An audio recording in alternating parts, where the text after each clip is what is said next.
Clean bowl, beautifully bowled. Well, that's the Bond that New Zealand want to see more of. Hello and welcome to episode 37 of Radio Cricket. That's 37, the same number of performance-enhancing products that Ravi Jadeja uses in his hair, allegedly.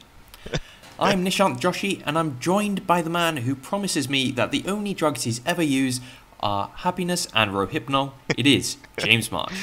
Well, yes, Nishant. Apart from poppers and ghee, that's perfectly true. So, anyway, how are you? What's caught your twinkling eye this week? Well, James, the big news of the past week has undoubtedly been Lance Armstrong confessing all on Oprah. And the most heart-wrenching thing about this interview was, I felt, when he apologised to us. It was just like looking into the eyes of a wounded animal in the headlights of a billionaire talk show host. And he looked us all in the eye and said, "I'm sorry for letting each and every one of you down. I understand the pain and hurt that I've caused, and I appreciate how difficult it would ever be for you to forgive me." And that was all well and good, James, except for the fact that he didn't say any of those things. In fact, he went on the offensive, admitting to cheating, but saying that the definition of cheating in the dictionary is ambiguous. He questioned Merriam-Webster. This was a brilliant public relations coup from Lance Armstrong, who's clearly hunting for a job as next commissioner of the IPL. And in his most vulgar moment of the interview, Lance Armstrong said sorry to Betsy Andreu, who's the wife of his former teammate, who he had tried to discredit on many occasions. Armstrong admitted to calling Andreu a crazy bitch, but then qualified those comments by adding, "But I didn't call her fat." Now, okay, Lance, we're going to need to take 5 here. I like you, but we're going to have to work on this apology thing. Saying you didn't call her fat, it just comes across as the sesame seed bun in your victim's shit sandwich. It's like a doctor coming up to you and telling you that your cancer is clearing up. But just before you leave, he adds that you have incurable AIDS. Well, that's a lovely image you've conjured up there, Nishant. I mean, I must admit that I also found it rather difficult viewing, almost as difficult viewing as I find watching cycling itself, to be perfectly frank. But I suppose in Lance's defence, I mean, he didn't do what Shane Warne did and blame his mum. He didn't do what Mohammed Amir did and blame Salman Butt. And yeah, Nishant, didn't you see any sort of redeeming features at all in Lance's apology? Well, yes, James. Lance Armstrong's admission is making my Lance's innocence dance more difficult, but I'm still sticking to my guns in true American style. But when you think about the damage this has caused to Lance Armstrong, the poor guy said that he lost $75 million in one day. Just think of the impact it's had on his family. Just think about the impact this has had on his wife. Just think about the impact it's had on his kids. And let's not forget the man who's been forgotten in all of this, his brother Stretch. And in a week of shock news in the cricketing world, now to South Africa, where New Zealand won the first ODI against the host after being trounced in the Test series. It actually hasn't been a particularly pleasant few days for South Africa, as their entire team was fined 100% of their match fees, and captain AB de Villiers was banned for the rest of the series due to slow over rates in that first match. South Africa do face somewhat of an uphill struggle now, especially with New Zealand's main man in such fine form. Yes folks, he is the man who made the non-bowling, non-batting all-rounder role so famous before Ravi Jadeja made it lucrative. It is James Franklin. Well, yes, but I suppose we shouldn't diminish Franklin's efforts. It was a sterling 47, not out off 61 balls to see his side home. And also, we should also note the young debutant McClenaghan, who took 4 wickets and then was there at the end on 0. But it was a masterful 0 off 6 balls to help Franklin see the team home. But perhaps inevitably, the most interesting thing about New Zealand cricket this week has come off the field with the revelation that back in December, Shane Bond, the bowling coach, actually wrote a letter in which he suggested that Mike Hesson was, well, to be frank, telling porky pies about the way the sacking of Ross Taylor unfolded. The letter, which was written by Bond, basically backed Taylor's version of events, which suggested that he was always going to be removed as captain from all 3 forms of the game, whereas there's subsequently been suggestions by Mike Hesson that this was a miscommunication and they actually wanted him to stay on as the Test captain. But this letter from Shane Bond, which has come to light, it's really quite eye-opening, to be honest. It says things like, "I believe the coach coach, Mike Hesson, has been dishonest in his assertion around the miscommunication of the captaincy split with Ross. It was clear to me that Ross was to be removed as captain from all 3 formats, and then in a sort of mea culpa, which perhaps Lance Armstrong would do well to take to heart, Bond also says, by remaining silent, I believe I have become complicit in what has occurred, which I believe is the calculated removal of the captain and the subsequent cover-up to save face. So these are all fairly remarkable developments, and it's worth looking back at what John Buchanan, the New Zealand Director of Cricket, said at the time they appointed Mike Hesson, which was that he was the standout applicant from a strong field of candidates. So I don't know if Karl Rove was unavailable for the post. Well, yes, James, as you point out, there has been more backstabbing in New Zealand cricket than an open audition for Macbeth at a cutlery convention. And the thing that really strikes me, James, is the duplicity, as you do point out. There are several layers to this, and you do get the impression that New Zealand, having hired someone who looks like a Harry Potter man-child, maybe it wasn't the best decision. And now to India, where in a shock twist, England are having troubles against spin. What do you make of it, James? As an England fan, it has been the most disappointing turnaround since my nude lap dance in Bangkok. But as you say, it's not entirely unexpected. I've got a lot of time for Ashley Giles. In fact, I'm quite happy to admit he was one of my favourite England cricketers. I mean, anyone who knows the dynamic individual I am might find that hard to believe. But it has been a slightly ropey start to his reign as T20 and ODI coach. In fact, England have actually scored 2 of their 3 lowest ever all-out scores in India in the last week, with their 158 in the second ODI and their 155 in the third. The bowlers have come in for quite a lot of stick as well, and at present the much maligned Jade Dernbach's economy rate of 6.28 is the highest for any bowler who's bowled over 1,000 balls in ODIs. Srisanth is actually second in that list, so he's in good company. But it's hard to get away from the disappointments we've seen with the batting, but especially so after England seem to have overcome their spin woes in the Test series and in the first ODI. So we might say it's hard to find anything of note to say about England struggling with spin on the subcontinent, but certainly in the third ODI, something that was picked up on by a lot of people, and certainly Nasser Hussain, who got very exercised about it, was that Patel and Keyswetter both played for turn when there was none.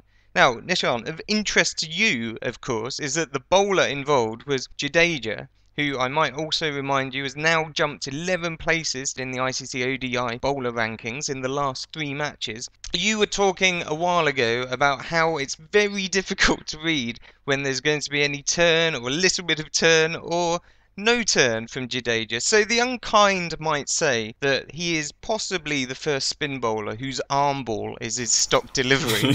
But Nishan, perhaps you'll have a more generous take on the way he bowled in this third ODI. Well, no, James, I don't. I don't think it's possible to really give more praise than you've already done to our Ravi. He's really on a one-way escalator to that #1 ranking in ODIs, Tests and T20s. As a batsman, as a bowler and an all-rounder, that's where he does belong. It's the Indian stairway to heaven, and I do think he belongs there. I think we've talked about Jadeja more than enough on this podcast. We single-handedly brought him into the Test side, for which he has tweeted us his eternal thanks. Even though he hasn't actually tweeted us, I kind of get that from his tweets, where he's been tweeting some profanities to other people, but I think we get the point. He's just showing his appreciation for us. And now to events in Australia, where Brisbane Heat won the second Big Bash, beating Perth Scorchers by 34 runs in the final. But Nishant, I think it's the latest instalment in the sexual tension between Shane Warne and Marlon Samuels, which you'd like to talk about. Well, it's not just the sexual tension between Marlon Samuels and Shane Warne. Actually, Marlon Samuels was charged a couple of weeks ago with engaging in inappropriate conduct with David Hussey, which does bring a third man into the equation. That sort of language from Cricket Australia does make it sound like there was a reach around on the cricket field. I do think that if it's consensual, then Cricket Australia have no business whatsoever getting in the middle of this budding Romeo and Romeo story. But I suppose that's all besides the point, because today Marlon Samuels was exonerated for his part in his incident in the Melbourne Derby, where he got involved with David Hussey, and then also had a contretemps with Shane Warne, as you did mention earlier. And following on from the likes of Mandela, Marlon Samuels gave a speech to celebrate his freedom earlier today, and he said, "It's not a war, it's a game. We're here to entertain people, but we're here to show love to one another as cricketers as well." Now, this all sounds very Gandhi-esque and noble from Marlon Luther Samuels, but then you remember that this is the very man who reacted to Warne's baiting by throwing a bat at him. Besides, claiming the moral high ground over Shane Warne is pretty easy. You only need a stepladder and you're pretty much already there. And Marlon Samuels does have a very checkered history with cricket. Obviously, he's been accused of throwing the ball, which is a very contentious issue at the moment, but seems to have been somewhat swept under the carpet repeatedly. And he was, of course, banned for 2 years for talking to a bookie. So it's not as if we got Rosa Parks dealing with us right here. But Marlon Samuels does seem to be in fine sanctimonious form. He continued to say, "The behaviour is poor. Every game you have people in other people's face. Remember, T20 is for family and kids. You're trying to pull a big crowd. It's not a boxing game." And I wholeheartedly agree with Marlon Samuels here. He's hit the nail on the head there. Even Mike Tyson, in all his ear-nibbling, cocaine-fueled heyday, would run scared if he saw Marlon Samuels chucking a 3-pound chunk of wood at him. Well, it was certainly a case of seconds out, Nishant, between them, but in terms of the specifics of the disciplinary panel, Warne himself was actually fined $4,500, but Samuels was let off on the grounds of extreme provocation, which I think is also the defence Ross Taylor will be using when Mike Hessen's body turns up. And now for our listeners' emails. And if you guys remember, then last week we found out that one of our listeners is located in Mongolia, and we implored him to get in touch with us. And duly he did. His name is Peter, and he sent us this email saying, "Hey guys, this is your Mongol. Actually, I'm a Zimbabwean living in Mongolia. I moved here 2 years ago to start a venture capital business. One of my partners is an English guy who also loves his cricket and was captain of his village cricket team called the Village Curry Club. Keep up the good work, and if you're ever in Mongolia, look us up. The beer is cheap and the women incredible." Well, Peter, first of all, I never expected to hear the phrase, "This is your Mongol," let alone in English, let alone outside me completing a spy mission, let alone outside Mongolia. And Peter, when you say the women are incredible, we really appreciate it, but you probably give us a bit too much credit there. All you have to say is that there are women between the ages of 18 and 60, and in an ideal world, I suppose they're bipedal too. Because at the end of the day, beggars can't be choosers.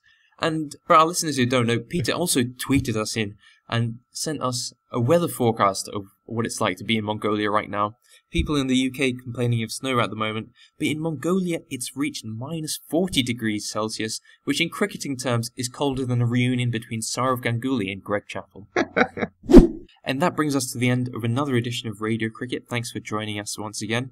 We are in the midst of renovations here at Radio Cricket. We'll be getting a new logo soon and hopefully a new YouTube channel soon as well. And it has been a good week for alternative cricket. During the SuperSport coverage of the first ODI between South Africa and New Zealand, H.D. Ackerman and Mike Haseman were having a bit of banter about South Africa's new wicketkeeper Quinton de Kock, who's of course been our long-time protege. As many of our fans will remember, back in October, episode 24 of Radio Cricket was entitled Rise of de Kock, and he did endure quite a tough time in his first knock in international cricket the other day. But, you know, James, we like to be fair to everyone, especially someone like Quinton de Kock. He's only a young man still. And so, for the rest of the series, it's all a question about how much can South Africa squeeze out of de Kock. Well, indeed, he was left rather exposed during that first ODI, Nishant, but it's always difficult to know how to finish off these segments. But anyway, for now, I'd just like to reiterate how grateful we are to all our listeners, and especially to those like Peter in Mongolia, who we see as the gateway into the lucrative Chinese market. But for now, I've been James Marsh. I've been Nishant Joshi. Goodbye. I think it was a very poor performance. One of the worst things I have ever seen done on a cricket field. Good night.